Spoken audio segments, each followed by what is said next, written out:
ఆశీర్వదించడానికి విచ్చేసిన మా ఆడబిడ్డలందరికీ కూడా మనస్ఫూర్తిగా ధన్యవాదాలు కృతజ్ఞతలు తెలియజేస్తున్న మిత్రులారా ఈనాడు తెలంగాణ రాష్ట్రంలో మున్సిపల్ ఎన్నికల నగారా మోగింది. ఎన్నికల్లో 7 మున్సిపల్ కార్పొరేషన్లు 116 మున్సిపాలిటీలలో ఎన్నికలు జరగబోతున్నాయి. మరి ఇంత గొప్ప కార్యక్రమం తెలంగాణ రాష్ట్రంలో 100% కాంగ్రెస్ పార్టీని గెలిపించాలి అని ఉక్కు సంకల్పంతో ఏర్పాటు చేసిన మొట్టమొదటి సమావేశం మిర్యాలగూడ శాసనసభ నియోజకవర్గంలో పెడితే వేలాది మంది మీరు ఇక్కడికి వచ్చి తెలంగాణ రాష్ట్రం మొత్తం మున్సిపాలిటీల మీద కాంగ్రెస్ పార్టీ జెండాను ఎగరేస్తామని నిండు మనసుతో మీరు ఆశీర్వదించడానికి వచ్చినందుకు మీకందరికీ మనస్ఫూర్తిగా ధన్యవాదాలు కృతజ్ఞతలు తెలియజేస్తున్నా.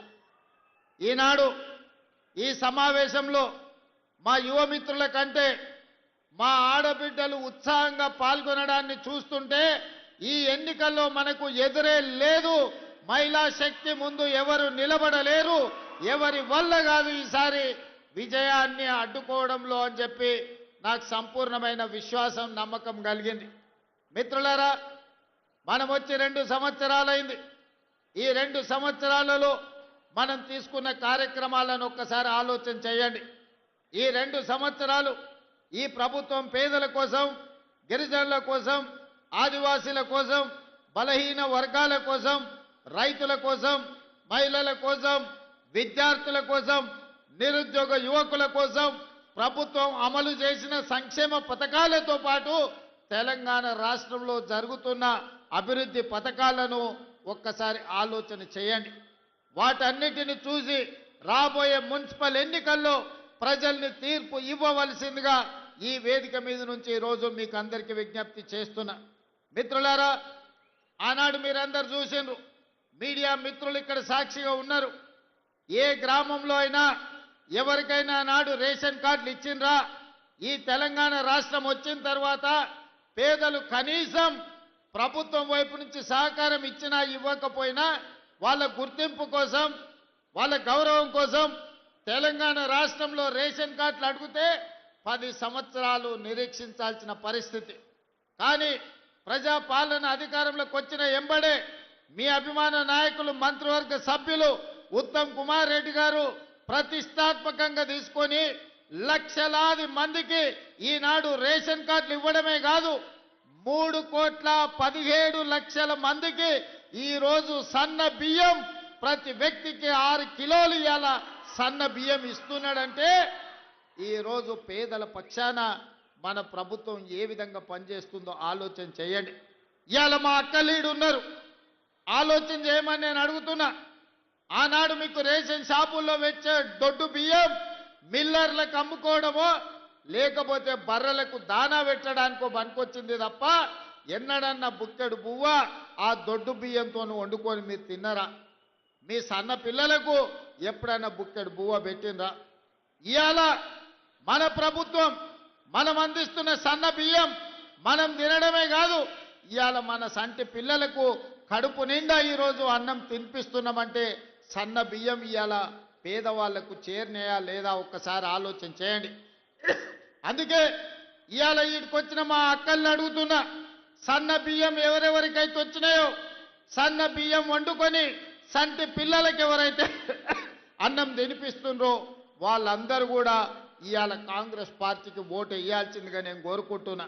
అదే కాదు, ఇవాళ సన్న బియ్యంతో పాటు ప్రతి ఇంటికి 200 యూనిట్లు ఉచితంగా విద్యుత్ ఇస్తున్నాం. 50 లక్షల కుటుంబాలకు ఇవాళ మీ ఇళ్లల్లో వెలుగే కాదు, మీ కళ్ళల్లో సంతోషం చూస్తున్నాం.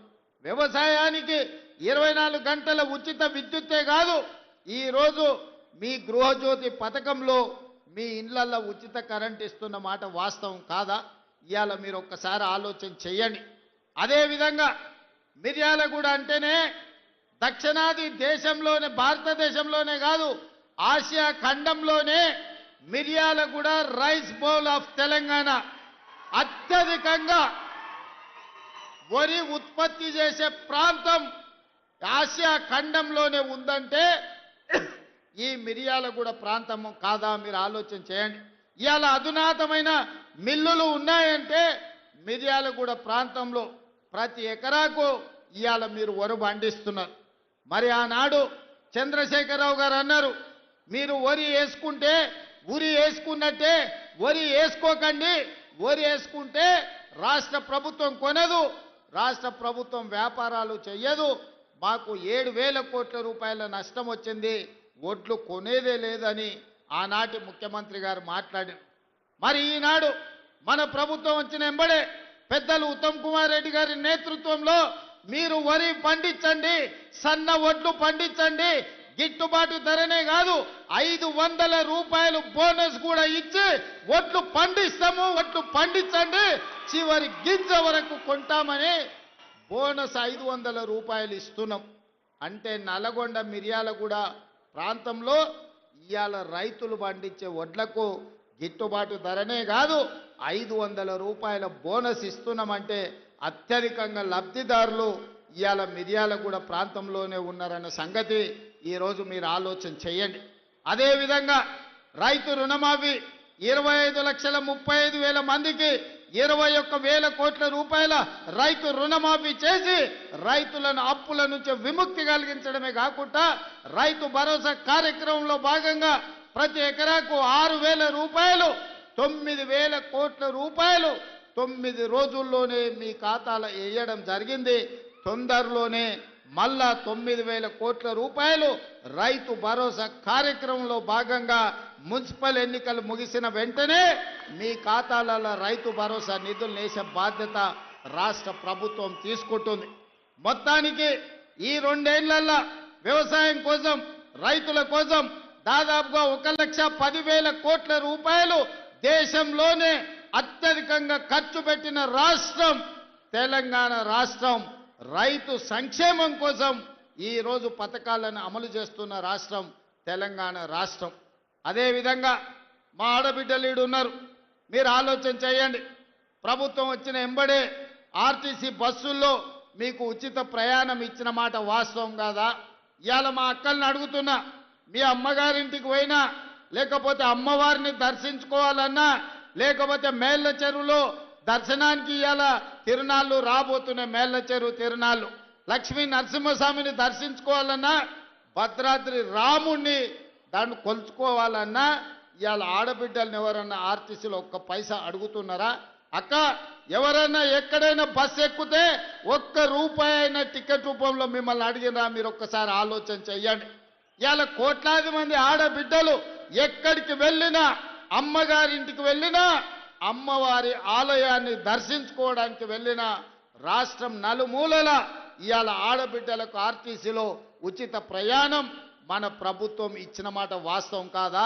ఇవాళ మా ఆడబిడ్డలకు ఒకటే మాట చెప్తున్నా, ఆర్టీసీలో టికెట్ లేని ప్రయాణం చేసిన వాళ్ళందరూ కాంగ్రెస్ పార్టీకి ఓటేస్తే బీజేపీకి బీఆర్ఎస్కి డిపాజిట్లు కూడా రావు. ఇవాళ కాంగ్రెస్ వాళ్ళకే కాదు, బీఆర్ఎస్ వాళ్ళకు మిర్యాలగూడ మున్సిపాలిటీలో పోటీ చేస్తున్న బీఆర్ఎస్ బీఫామ్ మీద పోటీ చేసిన ఆడబిడ్డలకు కూడా మనం ఆర్టీసీలో ఉచితంగా బస్సు ప్రయాణం ఇచ్చినాం. మీరు బీఆర్ఎస్ పార్టీలు కాబట్టి మీకు బస్సులో ప్రయాణం ఇయ్యలేదని ఎప్పుడు మనం మాట్లాడలే. గతంలో వాళ్ళు ఉన్నప్పుడు బీఆర్ఎస్లు ఉన్నోనికే సంక్షేమ పథకాలు ఇస్తామన్నారు. ఇవాళ ఏ పార్టీలైనా ఉండని బీఆర్ఎస్ నాయకుల ఇండ్లకు 200 యూనిట్లు ఉచిత కరెంట్ ఇవ్వలేదా? ఇవాళ బీఆర్ఎస్ నాయకులకు రేషన్ కార్డులు ఉత్తమ్ కుమార్ రెడ్డి గారు ఇవ్వలేదా? ఇవాళ బీఆర్ఎస్ నాయకులకు సన్న బియ్యం వాళ్ళ ఇంటికి ఇస్తలేమా? ఇవాళ బీఆర్ఎస్ మహిళలకు ఆడబిడ్డలకు ఆర్టీసీలో ఉచిత బస్సు ప్రయాణం మనం ఇస్తలేమా? ఇవాళ మనం వివక్ష ఎక్కడ చూపియలే. సంక్షేమం అంటే రాష్ట్రంలో ఉండే 4 కోట్ల ప్రజలకు అందుబాటులోకి తేవాలని ఇవాళ ప్రతి సంక్షేమ పథకాన్ని ఆడబిడ్డలకు తెలంగాణ బలహీన వర్గాలకి ఇవాళ అందుబాటులో ఇచ్చినాం. ఇవాళ ప్రారంభించుకున్న యంగ్ ఇండియా ఇంటిగ్రేటెడ్ స్కూల్లో కాంగ్రెస్ పార్టీ కార్యకర్తల పిల్లలే కాదు, బీఆర్ఎస్ నాయకుల పిల్లలు కూడా చదువుకోవడానికి 200 కోట్ల రూపాయలతోని ఇవాళ యంగ్ ఇండియా ఇంటిగ్రేటెడ్ స్కూల్ పెట్టుకున్నాం. 100 నియోజకవర్గాలలో 100 యంగ్ ఇండియా ఇంటిగ్రేటెడ్ స్కూల్ కడుతున్నామంటే బడుగు బలైన వర్గాల బిడ్డలు, దళితులు, ఆదివాసీలు, లంబాడ సోదరులు చదువుకోవడానికి 20,000 కోట్ల రూపాయలతోని 100 పాఠశాలల్ని ఇవాళ తెలంగాణ రాష్ట్రంలో మనం నిర్మిస్తున్నాం. ఇవన్నీ ఎందుకు మిత్రులారా? ఇందిరమ్మ ఇల్లు ఇంతకుముందే లక్ష్మారెడ్డి అన్నాడు, అన్నా 3,500 ఇచ్చిరు, అవి సరిపోతలేవు, మా మిర్యాలగూడకి ఇంకా కావాలి, నువ్వు ఇయ్యాలని. ఆనాడు రాజశేఖర రెడ్డి గారు ఉన్నప్పుడు ఇందిరమ్మ ఇండ్లు తెలంగాణ రాష్ట్రంలో 25 లక్షల ఇండ్లు కట్టించినాం. డబల్ బెడ్రూమ్ ఇండ్లు ఇస్తా అన్నాడు. మీరు అల్లుడు తేడ వండుకుంటాడు, కొడుకు కోడలు ఉంటే యాడుంటారు, కోడి పిల్ల కుక్క పిల్ల ఉంటే యాడ కట్టేసుకుంటారని కేసీఆర్ మనకు ఊరిచ్చిండు కానీ ఆయన 1000 ఎకరాలలో ఫామ్ హౌస్ కట్టుకున్నాడు. పంజగుట్ట చౌరస్తాలో 10 ఎకరాలలో 2,000 కోట్లతోని గడి నిర్మించుకున్నాడు. కానీ మనకెవరికైనా ఒక డబల్ బెడ్రూమ్ ఇల్లన్న ఇచ్చిండా? 10 ఏళ్ళు ముఖ్యమంత్రిగా ఉండి ఏ పేదవాడికి ఇయ్యలే. సంవత్సరానికి 2 లక్షల ఇండ్లు కట్టుంటే కూడా 10 ఏళ్లలో 20 లక్షల డబల్ బెడ్రూమ్ ఇల్లు కట్టే అవకాశం ఉండే. కానీ ఏ పేదవాడికి ఇల్లు కట్టాలన్న ఆలోచన ఆనాడు బీఆర్ఎస్ చేయలే. కానీ మన ప్రభుత్వం అధికారంలోకి వచ్చిన వెంబడే నియోజకవర్గానికి 3,500 ఇండ్ల ప్రకారం 4,50,000 ఇండ్లు 22,500 కోట్ల రూపాయలతోటి ఇవాళ పేదోళ్ళకి ఇచ్చినాం. ప్రతి వారం మీ ఇంటి పన్నులు ఎట్లయితున్నాయో అట్లా మీ ఖాతాల నగదు పడుతుంది. దళారులు లేరు, లేకపోతే దగా లేదు. ఎవడు పేదవాడు ఉంటే వాళ్ళకి ఇందిరమ్మ ఇల్లు ఇచ్చి, ఇల్లు వచ్చిన వాళ్లకు 5 లక్షల రూపాయలు ఇవాళ ఉచితంగా మనం ఇస్తున్నాం. ఇవాళ పేదలు ఇండ్లు కట్టుకుంటారు. అందుకే లక్ష్మారెడ్డి ఇంకో 3,000 కావాలి మాకు మా మిర్యాలగూడానికి అని అడుగుతున్నాడు. ఒక లక్ష్మారెడ్డి కాదు, ఏడికెళ్ళినా ఎమ్మెల్యేలు ఒకటే మాట అంటారు, అన్నా ఏమన్నా ఇచ్చినా ఇవ్వకపోయినా సరే, మాకు ఛాయ్ మంచినీళ్ళు వచ్చినప్పుడు ఇచ్చినా ఇవ్వకపోయినా సరే, కానీ మాకు ఒక 3-4 వేల ఇందిరమ్మ ఇల్లు మా నియోజకవర్గానికి ఇవ్వండి, పేదోళ్ళ ఆత్మగౌరవం పెరుగుతుందని అడుగుతారు. అందుకే మిర్యాలగూడ వేదిక మీద నుంచి చెప్తున్నా, ఏప్రిల్లో నూతన బడ్జెట్లో మళ్ళీ లక్షలాది ఇండ్లు తెలంగాణ రాష్ట్రంలో పేదలకు ఇచ్చి పేదల ఆత్మగౌరవం పెంచే బాధ్యత ఇవాళ కాంగ్రెస్ పార్టీ తీసుకుంటుంది. సాగునీటి ప్రాజెక్టుల గురించి, లిఫ్టుల గురించి ఉత్తమ్ కుమార్ రెడ్డి గారు చెప్పారు. ఇవాళ మీరు ఆలోచన చేయండి. ఇవాళ ఈ నల్గొండ జిల్లా ఫ్లోరైడ్ ప్రాంతం కాళ్ళు వంకర, కన్ను వంకర, నడుము వంకరతోని కన్న పిల్లల్ని మంచాల కట్టేసి తల్లిదండ్రుల కూలీ పనులకు పోయే పరిస్థితి. ఏ రోజు కూడా ఈ సమస్యకు పరిష్కారం దొరకలే. కానీ ఇవాళ ఈ నల్గొండ జిల్లాలో కట్టిన నాగార్జున సాగర్ అయినా, లేకపోతే నల్గొండ జిల్లాలో వెల్లంపల్లి ప్రాజెక్ట్ అయినా, ఏ ప్రాజెక్ట్ అయినా, ధర్మారెడ్డి కాలువ అయినా, పిలాయపల్లి కాలువ అయినా, ఏఎంఆర్ ఎస్ఎల్బిసి అయినా కాంగ్రెస్ పార్టీ కట్టినవే కదా. ఆనాడు వెంకటరెడ్డి గారు కొట్లాడి తెచ్చిన ఎస్ఎల్బిసి 30 కిలోమీటర్లు ఉమ్మడి రాష్ట్రంలో టన్నెల్ దొవ్వితే 10 కిలోమీటర్లు, సంవత్సరానికి 1 కిలోమీటర్ దొవ్వింటే కూడా ఎస్ఎల్బిసి పూర్తి అయ్యుండేది. 3,60,000 ఎకరాలకు గ్రావిటీ ద్వారా నీళ్లు వచ్చేది. ప్రతి సంవత్సరం 500-600 కోట్ల రూపాయలు లిఫ్టుల, కరెంటులకు పైసలు మిగిలేది. కానీ నల్లగొండ జిల్లా మీద కోపంతోని, కసితోని, కడుపులో విషం పెట్టుకొని ఎస్ఎల్బిసిని పడావు పెడితే ఈ రోజు విషపు నీళ్లు నల్గొండ జిల్లా ప్రజలు తాగాల్సిన పరిస్థితి. దీనికి కారణం బీఆర్ఎస్ నాయకులు కాదా అని నేను అడుగుతున్నా. అందుకే అధికారంలోకి వచ్చినెంబడే ఎంకన్నా నీ కళ, నువ్వు ఆనాడు రాజశేఖర రెడ్డి గారితో కొట్లాడి తెచ్చిన ఎస్ఎల్బిసిని 2 ఏళ్లలో పూర్తి చేద్దాం, పనులు మొదలు పెట్టని చెప్పి ఉత్తమ్ కుమార్ రెడ్డి గారిని, వెంకటరెడ్డి గారిని, నల్గొండ జిల్లా నాయకులతో మాట్లాడి ఎస్ఎల్బిసి టన్నెల్ పూర్తి చేయడానికి ముందుకెళ్ళాం. అనుకోని ప్రమాదం జరిగింది. 10 ఏళ్ళు పని ఆగిపోవడంతో పనులు చేస్తుంటే ప్రమాదం జరిగి 8 మంది చచ్చిపోయారు. ఏడైనా ఒక మనిషి చచ్చిపోతే ఇంత బాధపడతాం, ఇన్ని కన్నీళ్లు పెట్టుకుంటాం, ఆ కుటుంబాన్ని ఆదుకోవడానికి ప్రయత్నం చేస్తాం. అంతెందుకు, ఒక కాకి చచ్చిపోతే 10 కాకులు దాని చుట్టూతో చేరి సానుభూతి తెలుపుతాయి. కానీ ఎస్ఎల్బిసిలో 8 మంది చచ్చిపోతే మామ, అల్లుడు, బావ, బామ్మార్తి దావతులు చేసుకొని ఇక సంతోషపడ్డారు. ఎస్ఎల్బిసి ఆగిపోయింది, ఇక ఆపేయండి, ఎస్ఎల్బిసి కట్టొద్దు, మనుషులు చచ్చిపోయిందని. ఇంత దుర్మార్గం ఉంటుందా? ఇంత కడుపులో విషం పెట్టుకున్నోడు ఇవాళ నల్గొండ జిల్లాలో మున్సిపల్ కార్పొరేటర్లను కౌన్సిలర్లను గెలిపించమని ఎట్లా అడుగుతాడు? నల్గొండ మీద విషం చిమ్ముతున్న బీఆర్ఎస్ వాళ్ళకు, ఎస్ఎల్బీసీ కట్టనోనికి, రేషన్ కార్డు ఇవ్వనోడికి, సన్న బియ్యం పంచనోడికి, ఆడబిడ్డలకు ఆర్టీసీలో ఉచిత ప్రయాణం ఇవ్వనోడికి ఇవాళ మిమ్మల్ని ఓటు అడిగే హక్కు ఉందా? మీరు ఒక్కసారి ఆలోచన చెయ్యండి.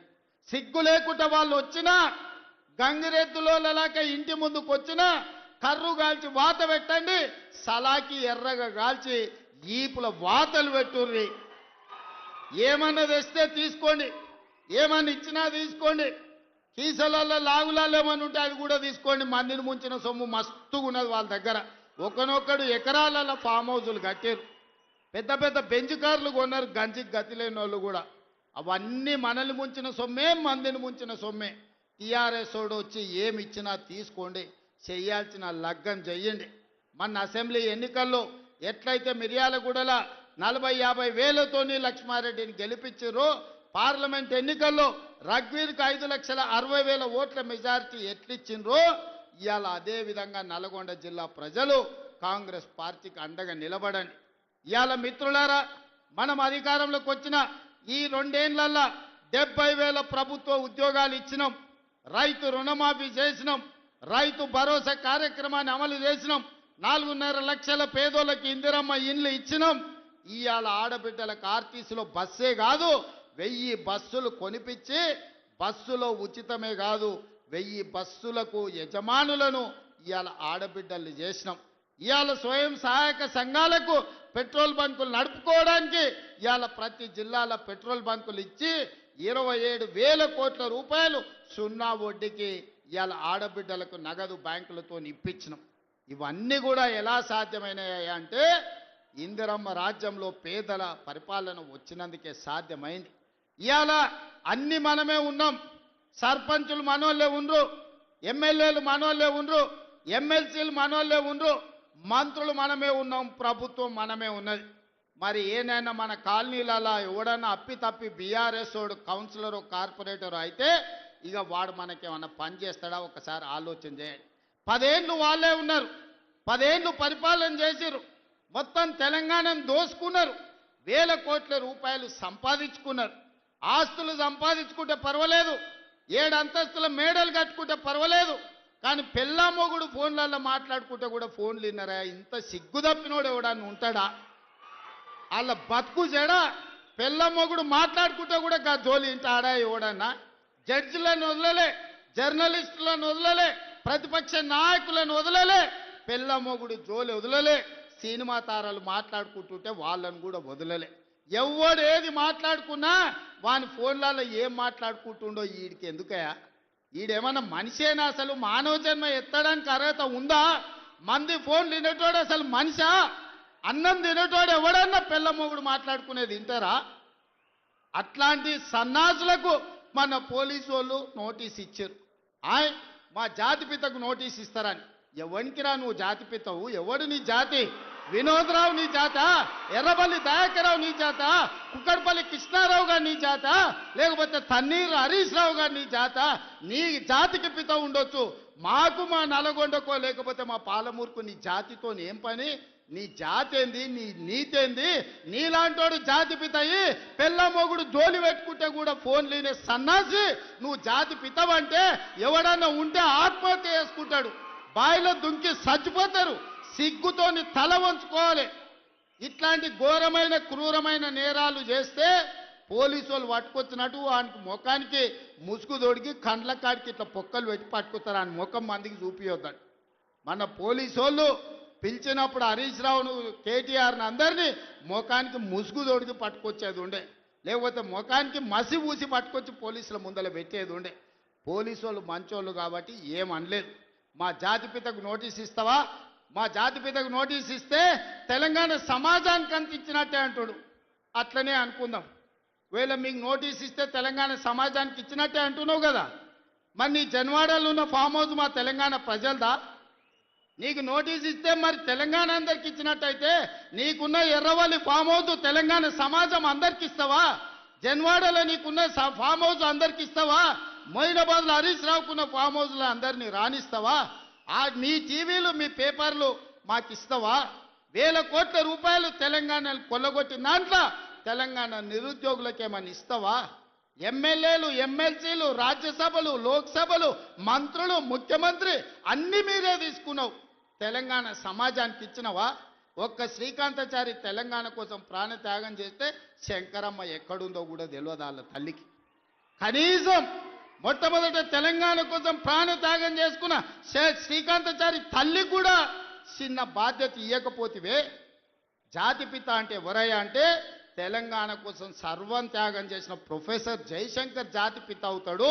లేకపోతే ఆంధ్రప్రదేశ్లో పార్టీ చచ్చిపోయినా, తెలంగాణలో అధికారం కోల్పోయినా, కేంద్రంలో ప్రభుత్వం పోయినా పర్వాలేదు అని తెలంగాణ రాష్ట్రం ఇచ్చిన సోనియమ్మ తెలంగాణ తల్లి అయితే తప్ప నీలాంటి దోపిడీదారుడు, దొంగ, లుచ్చ నువ్వెట్లా జాతిపితమవుతావని నేను అడగదలుచుకున్న. మిర్యాలగూడ నుంచి సిగ్గులేని మాటలు మాట్లాడతారు. ఇవాళ చేసిన తప్పులకు తల వంచుకొని ముక్కు నేలకు రాయాలి. తెలంగాణ సమాజం ముందల తెలంగాణ సమాజాన్ని క్షమాపణ అడగాలే తప్ప ఇవాళ ఇంకా సిగ్గులేని మాటలు మాట్లాడుకుంటా బీఆర్ఎస్ వాళ్ళు తిరుగుతారు. ఇక ఈడ కూడా మీ దగ్గర ఒక ఆయన ఉన్నాడు, నక్కచిత్తుల భాస్కర్ రావు అని. ఎవడయా భాస్కర్ రావు? ఎవడు? జానారెడ్డి చెప్పులు మోసినోడు కాదా? జానారెడ్డి ఇంట్లో నీళ్ళ సీసాలు మోసినోడు కాదా? జానారెడ్డి నమ్మి కన్న కొడుకు ఇయ్యకుండా నల్ల నక్కచిత్తుల భాస్కర్ రావు టికెట్ ఇస్తే కాంగ్రెస్ పార్టీ కార్యకర్తలు మీ రక్తాన్ని చెమటగా మార్చి మీరు భుజాల మీద మోసి మిర్యాలగూడ ఎమ్మెల్యేని చేస్తే మీ ఆత్మ గౌరవాన్ని తీసుకెళ్లి ఎర్రవల్లి ఫామ్ హౌస్లో కేసీఆర్ కాళ్ళకాడ తాకట్టు పెట్టినోడు ఇవాళ మళ్ళా మీ దగ్గరకు వస్తున్నాడు. గాయన మనకు నాయకుడు. ఒక్కసారి ఆలోచన చెయ్యండి. ఇవాళ ఈ నక్కచిత్తుల భాస్కర్ రావు ఇవాళ మనోళ్ళు నామినేషన్లు వేస్తే బెదిరిస్తుండంట మీరు వాపసు తీసుకోవాలని. చింతపండు అవుతుంది భాస్కర్ రావు, నువ్వు అనుకుంటున్నామేమో. ఈ వేదిక మీద ఉన్న మేము ఎవరం జానారెడ్డి లాగా పెద్ద మనసు ఉన్నోళ్ళం కాదు. చింతపండు అవుతుంది నువ్వు అనుకుంటున్నామేమో. నీ తెలివితేటలన్నీ కత్తిపెట్టు, పోతావు మళ్ళా ఖమ్మం ఇట్లకెళ్ళ కూడా ఉండవు. నువ్వేదో తెలివితేటలు అనుకొని ఇక్కడ ఉన్నోళ్ళని బెదిరిస్తా. నాకు జానారెడ్డి సార్ తెలుసు, నాకు రఘువీరెడ్డి సార్ తెలుసు, లేకపోతే నాకు సుఖేందర్ రెడ్డి సార్ తెలుసు, ఈపులు వలిగేటప్పుడు అడ్డం వస్తారు అనుకుంటున్నామేమో. ఎవరు అడ్డం రారు. వాళ్ళందరూ నాకు చెప్పారు పలగాల్సిందే చింతపండు కావాల్సిందే భాస్కర్ రావు కానీ. వాళ్ళందరిని అడిగినా ఏం సంగతి అని. ఇక ఏం లేదు, చింతపండు కావాల్సిందే, చింతపండు చేయని చెప్పారు. అందుకే కాంగ్రెస్ పార్టీ కార్యకర్తలకు నేను చెప్పదలుచుకున్నా, ఎవరు భయపడాల్సిన పని లేదు. ఇట్లాంటి నక్కచిత్తులో చాలా మంది వస్తుంటారు. ఈ వినయాలన్నీ మన దగ్గర వనికిరావు. నమ్మి ఎమ్మెల్యేని చేస్తే నాగార్జున సార్ ఉప ఎన్నికలు జానారెడ్డిని ఓడగొట్టడానికి ఇల్లు తిరిగిండు. ఇంతకంటే మోసగాడు ఎవడని ఉంటాడా? ఇట్లాంటి మోసగాళ్ళని గెలవనిచ్చారంటే మిర్యాలకు కూడా గౌరవమే పోతుంది. అందుకే మిత్రులారా, ఈ మున్సిపల్ ఎన్నికల్లో ఈ వేదిక మీద నుంచి నేను ఒక్కటే మాట చెప్పదలుచుకున్నా. మిర్యాలగూడ, నల్గొండ జిల్లాలో ఉండే 18 మున్సిపాలిటీల మీద నాకేం ఆలోచన లేదు, నాకేం రంది లేదు. 100% మీరు గెలిపిస్తారు, నాకు నమ్మకం ఉంది. కానీ రాష్ట్రంలో 123 గెలిచి తీరాలి. ప్రజలకు ఈరోజు సంక్షేమం అందాలి అంటే, తెలంగాణ రాష్ట్రం అభివృద్ధి జరగాలి అని అంటే ఈ 2 ఏళ్ల తెలంగాణ మున్సిపాలిటీలలో 17,472 కోట్ల రూపాయలు మనం ఖర్చు పెట్టినాం. కేవలం నల్గొండ జిల్లా మున్సిపాలిటీలకు 2,028 కోట్ల రూపాయలు ఖర్చు పెట్టినాం. మీ మిర్యాలగూడ మున్సిపాలిటీలో 295 కోట్ల రూపాయలు నిధుల మంజూరు చేసినాం. ఇవన్నీ మీ సమస్యలకు పరిష్కారం సరిపోతాయంటే సరిపోవు. భవిష్యత్తులో వేల కోట్ల రూపాయలు తీసుకొచ్చి మీ మున్సిపాలిటీలను అభివృద్ధి చేసే బాధ్యత నాది. మున్సిపల్ శాఖ నా దగ్గరనే ఉంది. స్వయంగా నేనే పర్యవేక్షిస్తున్నా. మీ మిర్యాలగూడానికి ఏం కావాలనో, నల్గొండ మున్సిపల్ కార్పొరేషన్కి ఏం కావాలనో, నాగార్జున సాగర్ల ఇండ్ల పట్టాలు ఇచ్చారు, కొన్ని పెండింగ్ ఉన్నాయి. జయవీర్ వచ్చి నాకు చెప్పిండు, ఎన్నికలు అవ్వంగానే మీ నాగార్జున సాగర్లో ఉన్న మున్సిపాలిటీ నందికొండలో ఉన్న ఇండ్ల పట్టాల సమస్యను కూడా ఇవాళ పరిష్కరించే బాధ్యత మన ప్రభుత్వం తీసుకుంటుంది. అందుకే ఇవాళ వడ్డించేటోడు మనోడు ఉన్నాడు, కానీ అడిగేటోడు కూడా మనోడు ఉండాలి.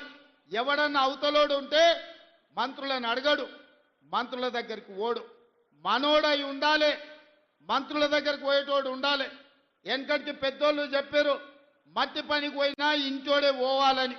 మరి ఇవాళ మీ మున్సిపాలిటీలు గెలవాలంటే కౌన్సిలర్లు, కార్పొరేటర్లు మనోళ్ళు ఉండాలి. అందుకే ఆలోచన చేయండి. 2 ఏళ్లే పూర్తి అయింది.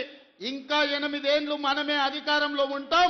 ఈ 8 ఏళ్లల్లా మీ మున్సిపాలిటీలను అద్దమోలే తీర్చిదిద్దే బాధ్యత మనం ప్రభుత్వం తీసుకుంటది. పక్కనే మా పద్మక్క ఉన్నది, కోదాడల ఏకగ్రీవం చేపించింది. పద్మక్కను మనస్ఫూర్తిగా నేను అభినందిస్తున్నా. ఇవాళ మున్సిపాలిటీలలో మన ఎన్నికల్లో మనం గెలవాలి. మనం ఈ గెలిస్తే పేదవాడు గెలిచినట్టు. ఈ ఎన్నికల్లో గెలవడం ద్వారా మీ బస్తీలు అభివృద్ధి జరుగుతాయి, మీ కాలనీలు అభివృద్ధి జరుగుతాయి.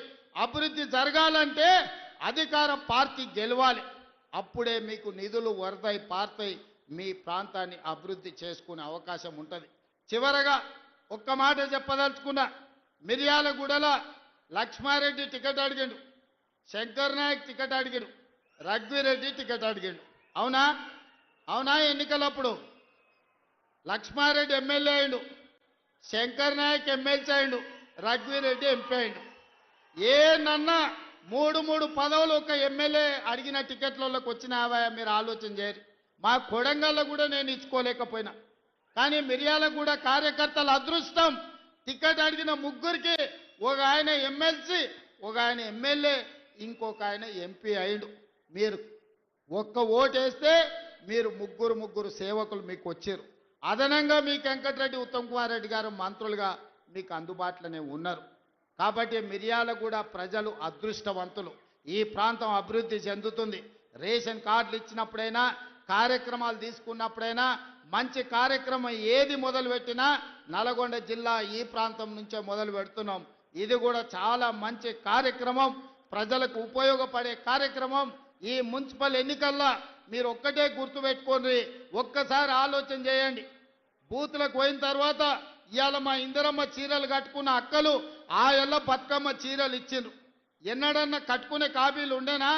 బాయికాడ పిట్టల్ని భయపెట్టడానికి ఆనాడు బతుకమ్మ చీరలు కట్టిండ్రు.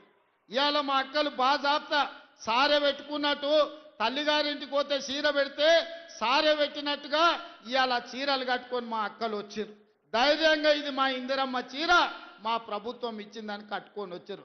ఎంత మంచిగా ఉన్నారో చూడు, ఎంత చక్కగా కనిపిస్తారో. దసరా పండుగలాగా జమ్మికెళ్ళినట్టుంది మా అక్కల్ని చూస్తుంటే. పాలపిట్ట కలర్ జమ్మికెళ్ళి పాలపిట్టను చూడడానికి పోతాం. ఇవాళ మా అక్కల చీరలు కూడా పాలపిట్ట కలర్తో ఎట్లా మెరిసిపోతురో చూడు ఆ స్క్రీన్ మీద. మా మగోళ్ళందరూ కూడా వాళ్ళు అడిగేటట్టు మాకు కూడా ఇస్తే మేము కూడా కట్టుకుంటామని. అందుకే మిత్రులారా, ఇవాళ ఓటేసే ముందల సన్న బియ్యాన్ని గుర్తు చేసుకోండి, ఓటేసే ముందల రేషన్ కార్డును గుర్తు చేసుకోండి, ఓటేసే ముందల 200 యూనిట్లు ఉచిత కరెంటు గుర్తు చేసుకోండి, ఓటేసే ముందల రైతు భరోసా గుర్తు చేసుకోండి, ఓటేసే ముందల రైతు రుణమాఫీ గుర్తు చేసుకోండి, ఓటేసే ముందల ఉచిత బస్సు ప్రయాణాన్ని గుర్తు చేసుకోండి, ఓటేసే ముందల 70,000 ప్రభుత్వ ఉద్యోగాలు మీ పిల్లలకి ఇచ్చిన విషయాన్ని మీరు ఇవాళ మీరు గుర్తు చేసుకోండి. ఇట్లా ఓటుకు లైన్లో నిలబడ్డప్పుడు 2 ఏళ్లలో మనకేమైనా వచ్చిందా? 2 ఏళ్లలో ఇందిరమ్మ ఇల్లు మాకు ఎన్ని వచ్చినాయని లెక్క తీసుకోండి. ఇవాళ ఆలోచన చేసుకోండి, కాంగ్రెస్ పార్టీని గెలిపించండి. మీరందరూ ప్రతి ఒక్కరికి చెప్పండి, ఈ ప్రభుత్వం మనది, మన ప్రభుత్వాన్ని గెలిపించుకోవాల్సిన బాధ్యత, ఈ ప్రభుత్వాన్ని నిలబెట్టుకోవాల్సిన బాధ్యత మీ మీదనే ఉన్నది. అందుకే ఇవాళ మీ అందరినీ చూసినాక నాకు మనస్ఫూర్తిగా ధైర్యం వచ్చింది. రేపు జరగబోయే ఎన్నికల్లో 123 మున్సిపాలిటీల మీద కాంగ్రెస్ పార్టీ జెండా ఎగురుతుంది. మున్సిపల్ గడ్డ కాంగ్రెస్ పార్టీలకు అడ్డ అని చెప్పి ఇవాళ మీ అందరినీ చూసినాక సంపూర్ణమైన విశ్వాసం వచ్చింది. మీరందరూ కూడా అండగా నిలబడతారు కదా, ఎన్నికల్లో అండగా ఉంటారు కదా, ఆడబిడ్డలందరూ ఓటేస్తారు కదా. సిద్ధమేనా? సిద్ధమేనా? సిద్ధమేనా? సిద్ధం అన్నోళ్ళందరూ చేయి పైకెత్తి పిడికిలు బిగించండి. జై కాంగ్రెస్.